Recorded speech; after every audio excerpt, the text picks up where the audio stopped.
كتاب الله دستوري كتاب الله دستوري وخير الخلق أسوتنا بسنته انجلى نوري لهدي الحق أرشدنا. Prostatic, vas deferens, and corpus glands and secretions into prostatic urethra. The seminal vesicle secretions are basic and contain fructose, which provides energy for sperm motility. In addition, seminongelin is secreted by the seminal vesicles, which is responsible for coagulation of semen after ejaculation. The spermatozoa come from the vas deferens contribution to the ejaculate. The prostatic secretions are acidic and contain serine proteases such as PSA and help liquefy the coagulated semen in the female reproductive tract. In all, the seminal vesicles contribute 65 to 75% of the ejaculate volume. I'm just going to repeat that again. The seminal vesicle contributes 65 to 75% of the ejaculate volume. The prostate contributes roughly 25 to 30%. Vasal fluid supplies 5 to 10%. And finally, bulbourethral glands contribute less than 1% of the total ejaculate volume. Okay? So now, what we have understood, I'm just putting my phone away so it doesn't get wet. I can refer to it back again. The ejaculate, what we're referring to ejaculate, something that is ejaculated, it comes from several places. It comes from the structure just over the testicles called epididymis, a coil structure. That coil structure has a link. Those of you who are shy, don't look at it. But anyway, this is science.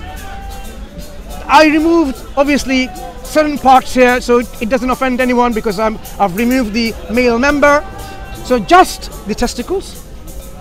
That part there at the top is the epididymis. Yes. That epididymis connects to this tube and goes all the way over the prostate. Yeah? The prostate has here this is called the vas deferens, this tubing, the vas deferens. The vas deferens joins here the prostate where the prostatic secretions will be mixed. And there is a seminal vesicle here, the secretion will be mixed. Then you have the corpus gland and bulbourethral glands, okay? All of these are contributed and then they bladder neck opens and then they pass to the urethra and they're excreted or they come out from the body. Through the male member, of course, the urethra. So we now realize the gushing fluid, if we were to use a common term, using a medical comparative term for the ejaculate. The ejaculate is not the sperm. This is one thing we need to establish. The ejaculate is a mixture of sperm which comes from the epididymis and the vas deferens and all the other mixture from other places. The Quran here talks about not the sperm, as we have demonstrated from the key wordings that are used. It talks about the ejaculate, the gushing fluid. Now, the gushing fluid comes from, obviously, not from the outside the body, it comes from that particular area. So scientifically, what is this area and how does the Quran describe that area? Is the two things that we need to establish. Sorry if I'm just explaining my point, but you can rebut me or refute me afterwards. So let me make my explanation first. It might take a little bit longer than usual, like earlier on, so that we understand. The Quran describes in such a way as we expect it to describe. For example, if you have a cylinder, a cylindrical shape, yeah, it's like a human body is like a cylinder. No, I'm not laughing. Somebody's. I'm saying you're laughing at me. Human body is like a cylinder, okay? Cylinder, and there is like a hole inside, right? Your mouth to the anus and so on. Cylinder.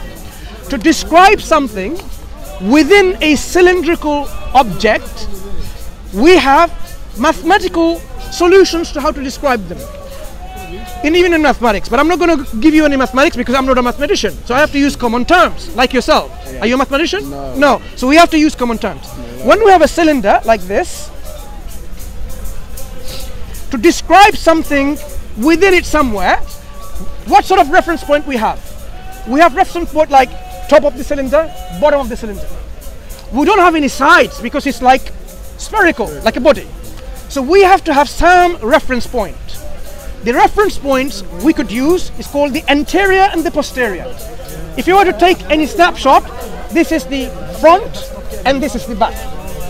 Anything to describe, I will say, look, it falls between, because we're describing things in the middle somewhere. Anywhere. Yeah, anyway. So we can say it falls between the front of this and the back of this.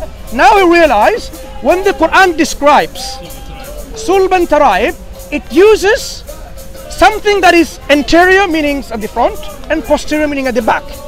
The words it is used is the sulb and taraib. Sulb, I mean, even though there are difference of meaning, for this clarity, I will take one interpretation so we can proceed. Otherwise, we'll be there for all day, right?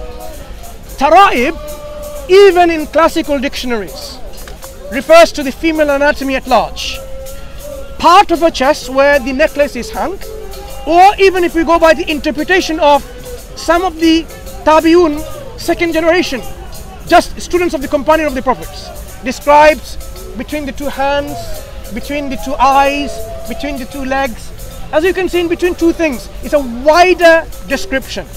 But if we take the consensus, can I have an umbrella over my head as well, please? Yeah, so that this doesn't get wet. Have you got umbrella? I have. Yeah. Because I want to use this paper, so if someone just hold it like this. Now, this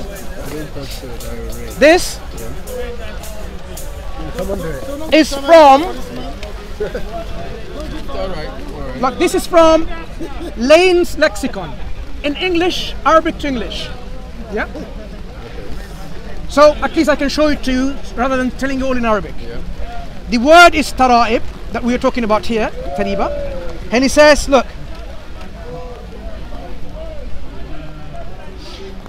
says that taraib relates to the males and females in common, but most of the authors on strange words affirm decidedly that it is peculiar to women. So it's like referring to a woman's body. That creates another level of interpretation, because the sperm we're talking about is the ejaculate coming from man. But Quran describes with a reference point only referring with a woman's anatomy. Do you see the problem immediately?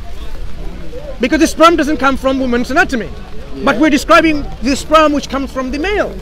Anyway, so I will take, even though it refers to the woman in most parts, let's say it refers to the ribs that are described, yeah, the ribs where the necklace is hanging. The sulb refers to the backbone. In Arabic language, the backbone starts from where? It says the backbone is from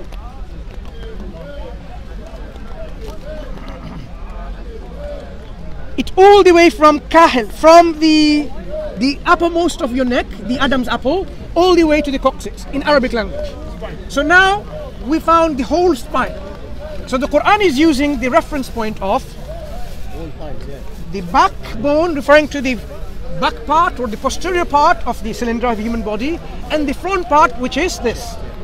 Now, what falls in between? Because what people misunderstand, they think the Quran is saying it comes from the backbone, or comes from and or the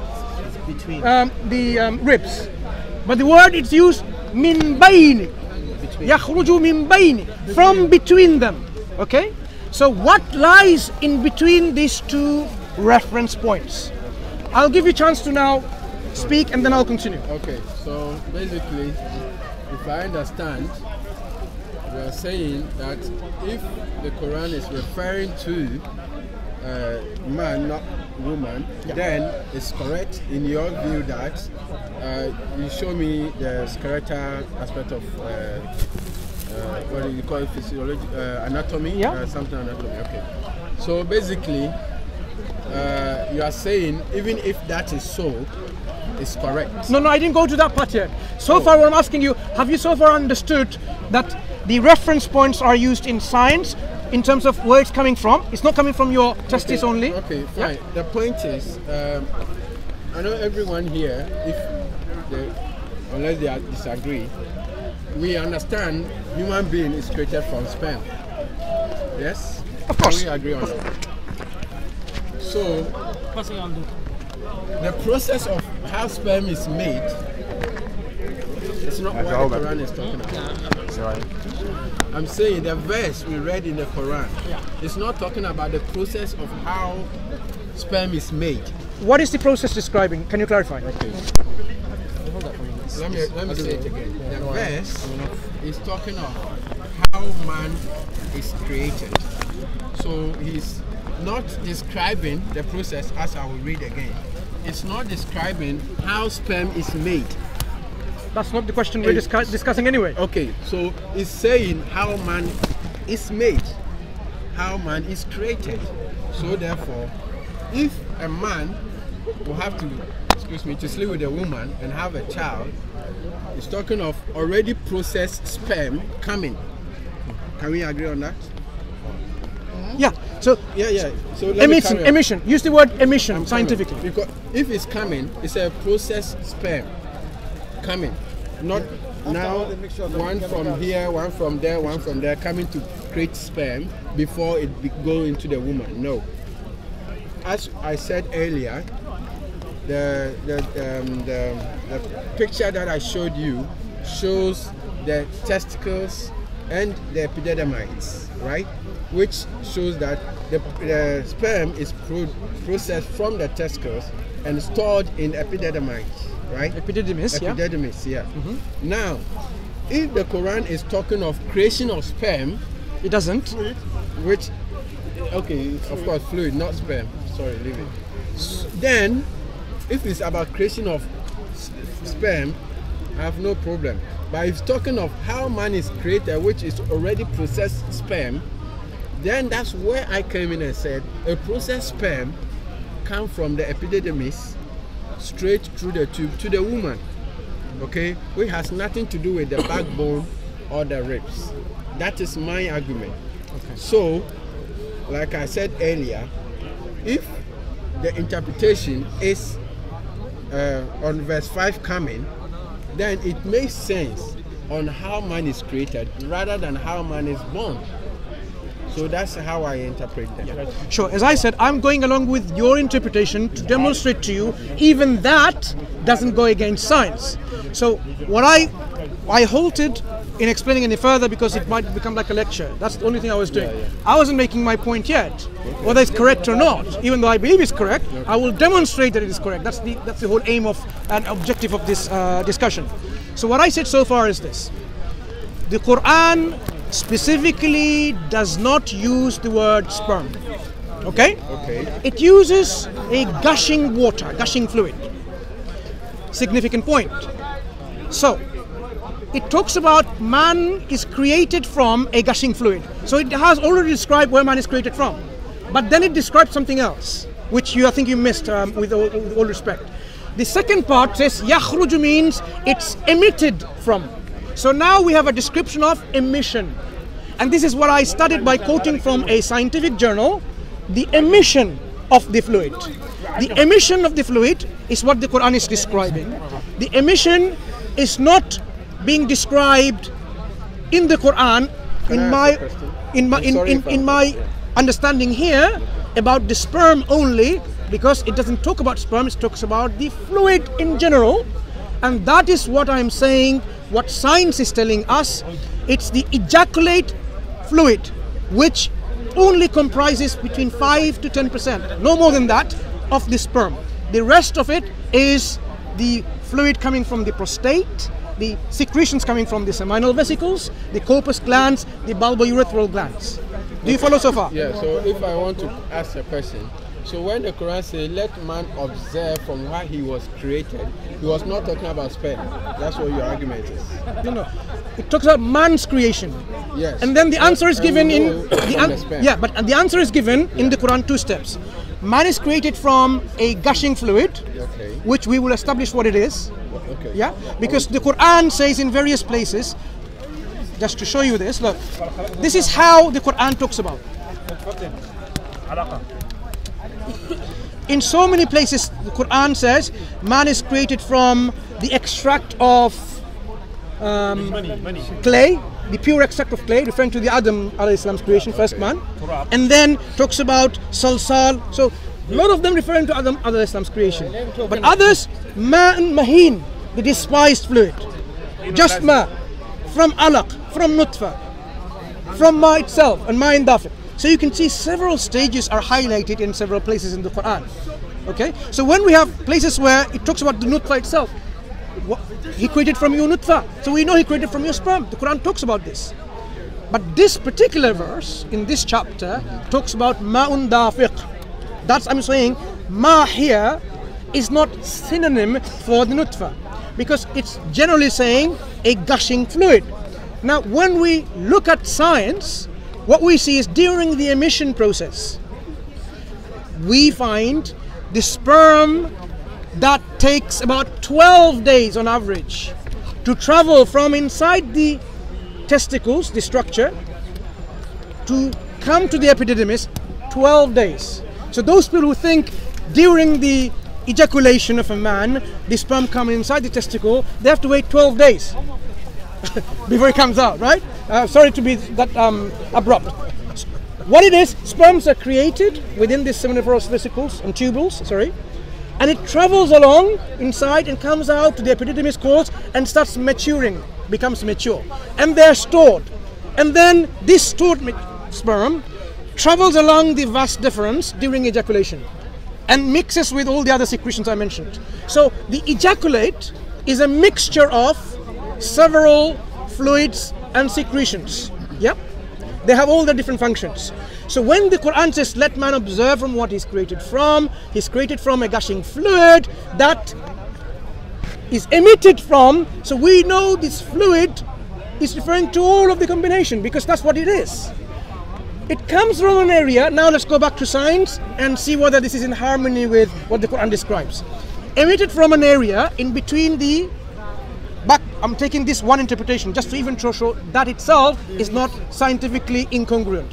Between the backbone and the ribs. Now, what part of your body can be described when we say something is in between the backbone and the ribs? Let's understand the phrase in between first. In between.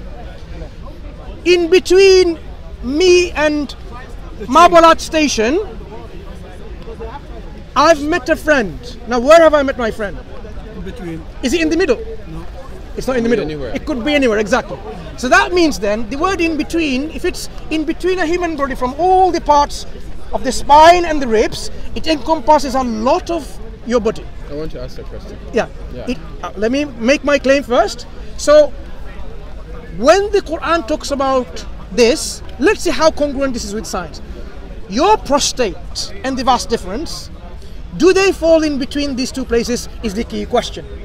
If you were to see this picture that I showed you earlier, which is a very child-friendly picture, okay? This is your spine and this would be where your backbone is. So it falls in that area. So this area, that area, all of this area, including the abdomen, the whole of it is in between. You might ask, why does the Quran say it's in the abdomen? Because the sperm doesn't come from the abdomen. It comes from, not sperm, the fluid. I stand corrected in what I'm saying. It comes from several components, the structure within this body. So when somebody say, why is the Quran so accurately describing a particular organ? Because it's not coming from one particular organ. It's a mixture of it which are located in between.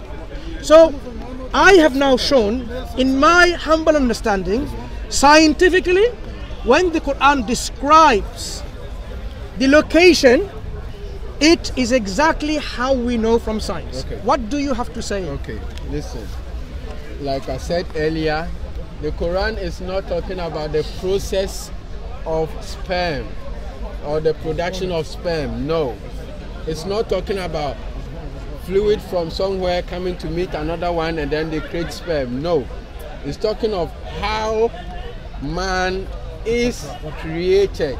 So we have to understand from the earlier verse in Surah chapter 86, verse 5 says, let man observe from what he was created. So we have to observe from what man is created from, right? And like I asked earlier, that man, we know, is sperm that creates babies, right? So there, we have to understand, we have to observe from the Quran, what is it talking about? So verse 6 says it was created from a fluid. So we don't know what fluid is that. Ejected, okay, emerging from between the backbone and the ribs. Okay, so we don't know the fluid, so it can be water, it can be sperm, it can be anything. From what you are saying, my understanding is, this is my understanding, is that through ejaculation, there's some fluid that comes from between the backbone and the sperm and the ribs that come and join the sperm, because you said the fluid is water, not the sperm itself, because the sperm comes from the epididymis, yeah? Epidermis, or from the vas deferens and the epididymis. No. So you had the tubings already. Sperms are matured, so it's populating that epididymis and the vas deferens. So it travels along the vas deferens. Okay, what I showed earlier. Sorry, ladies shouldn't look this. So this is the testicles in the middle, like egg, and then the what behind it is the epidermis. Yeah. Epididymis. Yeah. Epididymis. That is where the sperm is stored. So during ejaculation, if I understand from what you're saying, there is fluid coming from here between the backbone and the ribs that joins. Wait. No, you said so no such let me thing. finish. Emerging, right? That's the one, yeah? Gushing fluid. Because it's not, according to you, it's not muta, which is the sperm, right? Nutfa, which is, sorry. The nutfa, which is the sperm, and this one is the water, what do you call it in Arabic? Water? It says ma. It says ma'un. So since it's not nutfa and it's meh, so it means the meh is coming from somewhere, meeting the nutfa, and then go out to the... That's not what I said. Do you want me to clarify? Okay, clarify again. Because I think you have an impression. There's two wrong impressions so far. Okay. When you said the Quran doesn't talk about the creation of the sperm, whatever, yes. I would say no. The Quran actually initially addresses for man to ponder on his own creation, okay, from what he's created. Yeah. فَلْيَنْظُرُ الْإِنسَانُ مِمَّا خُلِقَ, from what he's created. And it continues by saying, خُلِقَ مِنْ مَاءٍ دَافِقٍ. He's created from a water that is gushing forth. Okay. So this water, as I'm describing, is the water which is the ejaculate. So the creation process is mentioned there. But then it adds on to saying, يَخْرُجُ, emitted from. Two steps. One referring to the creation of this water. Man is created from, not from bananas, created from a gushing fluid.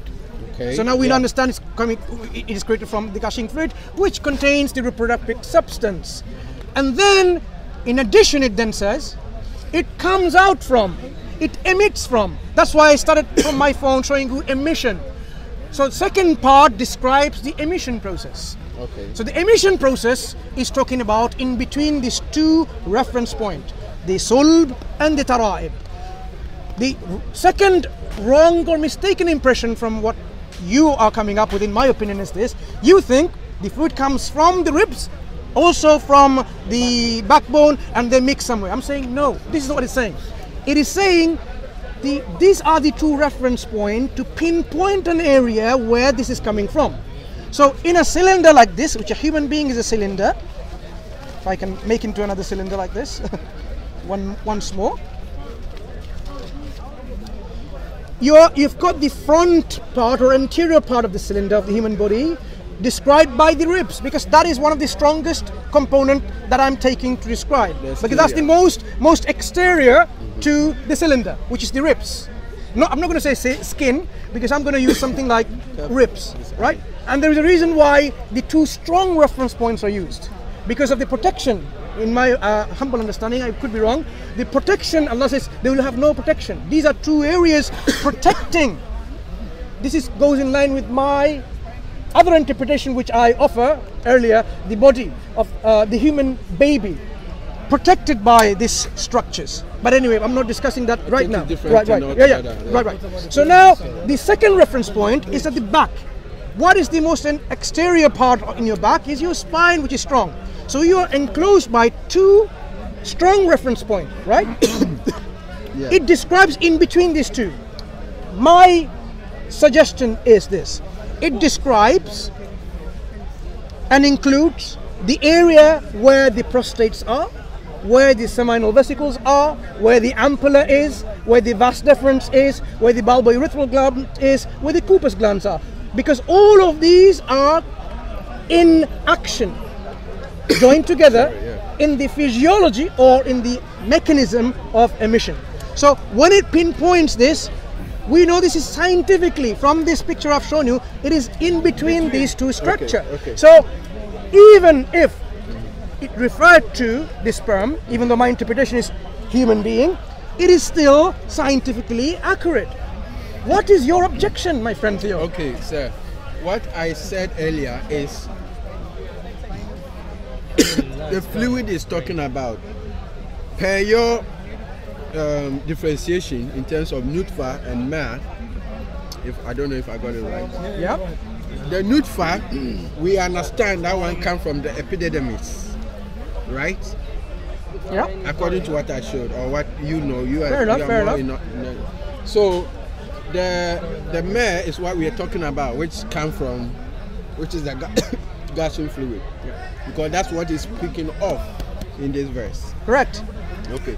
So if it is talking about the water, that is not what man is created from. That is my argument. Man is from the nutfa. So if we have to ponder on the gushing fluid, then I'm saying that means man is created from the gushing fluid, which is wrong. No, it's Okay. absolutely correct.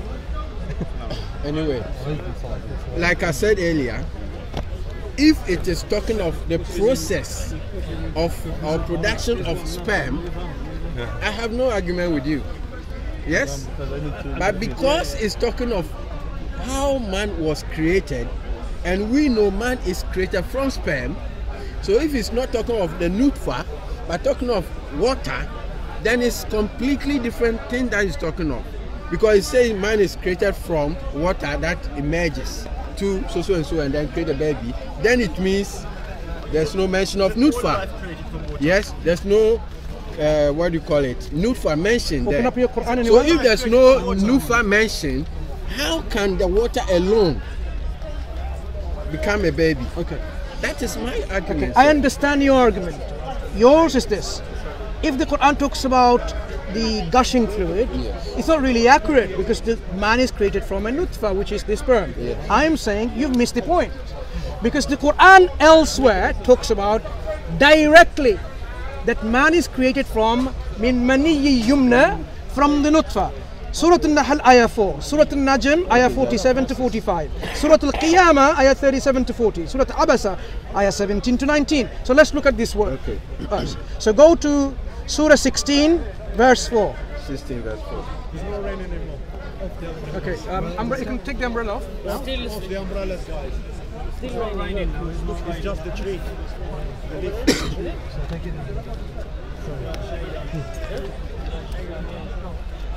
No, it's the leaves. Surah 16.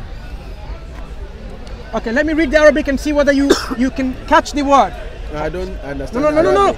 Sound. خلق الإنسان من نطفة فإذا هو خصيم مبين. خلق الإنسان من نطفة. Did you hear the word nutfa? Okay. So now we have Quran clearly. One is enough as an example. Let me also read English. You go and read. Verse 4, he said, verse 4. Sir, I'm offering several layers of interpretation, sir, inshallah. verse 4, Yeah. Okay, verse 4, I read. He created man from a sperm drop.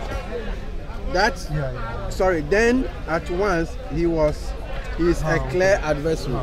Okay? What is created from man? It's a sperm drop. Right. So does the Quran, let me continue now. Yeah. So we find the Quran in other places specifically says man is created from the spermatozoa or sperm drop or nutfa. This is the meaning of it. So let me make my point. No, can I? I was on the floor. Oh, go ahead. Make your point. Because I was just pointing to this here to make a point, but you can carry on. The point I made is that it's not on any other verse whether it's talking of sperm or not. Because the question that we had earlier discussion that day was where what comes from between the rib and the backbone, right? And it's talking of what man was created from. So if it says from sperm somewhere, and then here it's saying something without the sperm, and he said we should ponder on water, right? And no mention of sperm, that is the contradiction, sir. That's what I'm saying. If you're a scientist, you should have loved the description of the Quran. Let me finish, sir. Let me finish. If I say you were created from sperm, it makes sense. Then another time say you're created from an ejaculate. Sit down and ponder that you created from an ejaculate. You were created from water. No, an ejaculate. Yeah. Use the word ejaculate. was ejaculated. No, says, okay, let me read it. This word. You want me to read it? Ma'un dafiq means an ejaculate, something that is emitted, spurting fluid, which is an ejaculate. So let me use fluid. No, use the word ejaculate. Because that's exactly what it is. Ejaculate and fluid is used here. Both words are used. What I'm saying is, I want you to make a comparison and see whether you still find any problem. No, man is created from a sperm, and man is created from the ejaculate fluid. Sir, you said I should not interrupt you. Sorry, carry on. And I've never interrupted you. Sorry, carry on. Break your own rule. No, sorry, carry on. I want to clarify, but carry on. Now, if it says, let man observe from what he was created, it's calling you to think, ponder on what you were created from. Okay? The next verse says, he was created from a fluid. No mention of sperm or anything. Just fluid. Yeah, if I agree with you, I say it's fluid. He says it's not mentioned nutfa, so it's not fluid. It's what? Sorry, it's not sperm. So because you made the distinction between nutfa and meh, and then the question then come again. Man is not created from meh. It's created from sperm drop, like the other verse says. So my argument here is, if you want man to ponder on water instead of sperm, that is what I say is wrong. And even if I'm not wrong and it's sperm does not come from that between the backbone and the rib, because from your interpretation and explanation again, you said the gushing fluid comes and then meet with the release of the sperm in the cervical area before it moves to through the tube to the woman. Misunderstood. Okay, so the whole argument is, what is the fluid that comes from between the backbone and the ribs? So the fluid is not sperm, and therefore why should man think of the fluid which doesn't make man instead of the sperm which make man? So what is he calling us to think about? That's the question. Let me clarify. You're just making me to repeat what I've said already and clarify. What I said, no, I will repeat, no problem. I'm not saying repeat. No, I will clarify. I will clarify. What you are not getting is this. This fluid described is not just saying ma. It's a ma'un dafiq, a specific fluid, and we know that this is the property of the sperm within a ejaculated fluid. So it is describing an ejaculate, something that comes out from, right? You are somehow linking automatically, it's referring to sperm. I'm saying no. There are two things to be taken into account here. It describes ma'un dafiq and it describes its emission. And I showed you scientifically how emission occurs. Emission occurs not from this place, that place. Emission occurs by when a mixture of it comes from several different components, yeah, then they burst out. So you have to have a mixture of it. They have to mix first before it comes out. The mixture happens. The Quran is not describing about mixing, it's describing about the ejaculation. So ejaculation comes from all these different places, the components that are mixed. So you think somehow the ma'un dafiq does not include nutfa. Our Prophet ﷺ explained, he says, not from all the ma a human being is created. In Sahih Muslim, if I'm not mistaken, only part of the ma is created from a male nutfa and a female nutfa, a male sperm and the woman's what we call like an ovum. Ovum. So the Prophet described that it is. Another places Quran talks about how this is a quintessence min sulalatin min ma'in mahin. If I'm not mistaken, this is how the Quran goes.